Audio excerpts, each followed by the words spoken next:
Иллюзия обратной связи.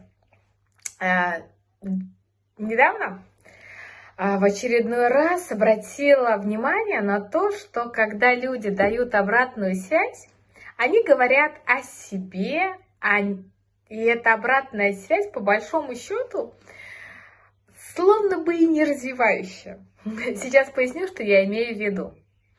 Ну, если быть так в иллюзиях и не обращать внимания на то, что стоит за, то по большому счету, если вы проанализируете обратную связь, которую чаще всего вам дают, то она зависит во многом от того, на каком уровне развития и осознанности находится человек.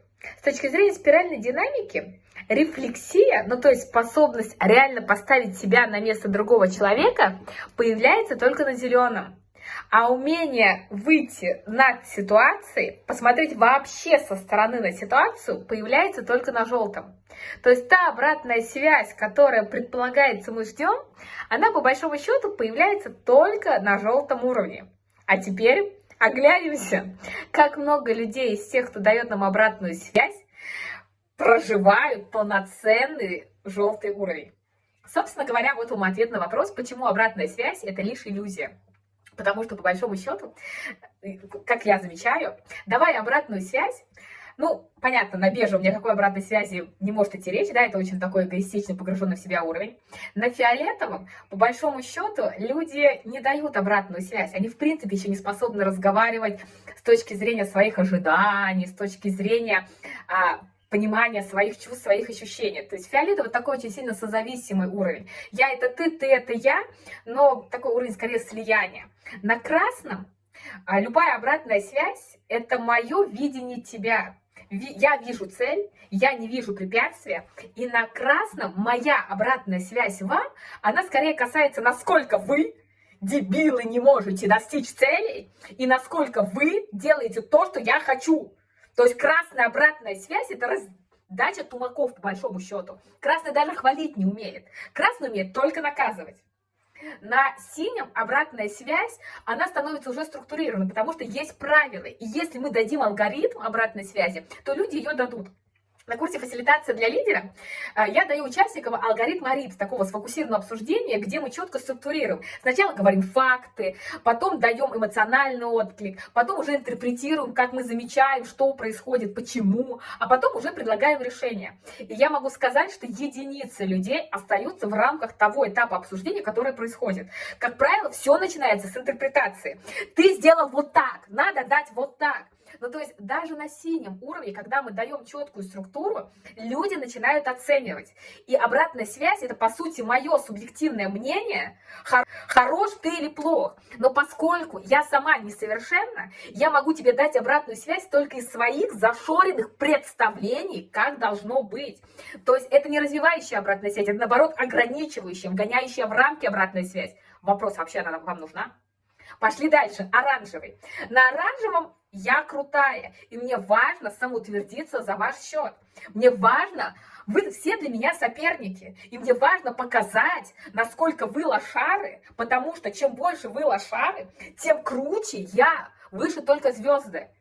Как вы считаете, насколько в моей обратной связи будет забота о вас? И сможет ли моя обратная связь, в которой я стараюсь самоутвердиться за ваш счет, вас развивать?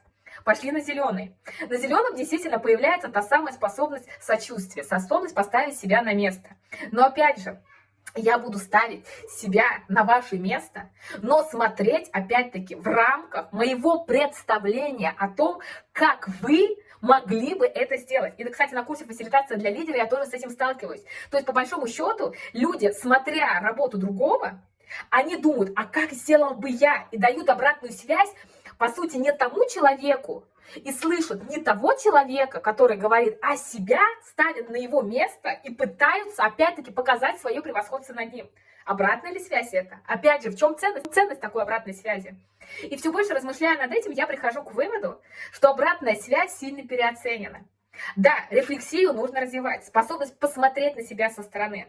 Но опять же, это проявление желтого кода. А для этого нам нужно сначала стать безоценочными, затем научиться, не оценивая опять же хорошо или плохо, выходить из своей роли. То есть я сейчас не Виктория Бехтерева, а я сейчас смотрю на какую-то девушку в желтой кофточке и начинаю смотреть, не исходя, как я сделала, а наблюдая, что она делает, какую цель она преследует, как реагирует собеседник, в каком контексте, обстоятельствах она это делает, достигает ли она этой цели. То есть, чувствуете, появляется такая обезличенность. То есть, я просто наблюдаю, я сижу в зрительном зале и смотрю, что этот актер на сцене делает.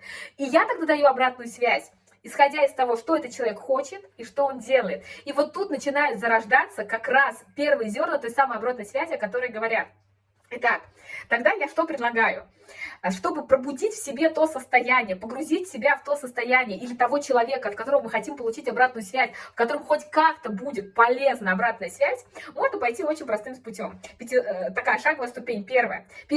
Можно просить человека просто называть факты, что он заметил. И для нас тогда это будет такое представление, понимание, как это выглядит со стороны. И в этом может быть обратная связь. Итак, просто что ты видишь? Что ты слышишь? И тогда мы, как говорят, нам не дано предугадать, как слово наше отзовется, но нам предчувствие дается, как нам дается благодать. Ну и тогда в этом будет ценность. Второе. Это когда мы можем спросить человека, а что ты чувствовал, когда я говорила? Или в каком состоянии ты был? Ну, то есть, если у нас есть представление, что мы хотим сделать с людьми, мы хотя бы получим отклик, какое состояние мы создаем. Третье. Если у нас была цель, слушай, скажи, пожалуйста, тебя заинтересовала моя речь? На какие мои слова ты среагировал? Ну, то есть тогда мы хотя бы можем прощупать, помня свою цель, насколько мы достигли цели. Четвертое, мы можем потом спросить, слушай, а вот что тебе запомнилось? Какой сухой остаток? Ну, то есть мы можем как-то повылавливать сухой остаток. И пятое, это когда мы записываем сами себя на аудио или сами себя на видео, и потом просматриваем. Это тоже может быть адекватная обратная связь, потому что, ну, как минимум, мы увидим себя со стороны.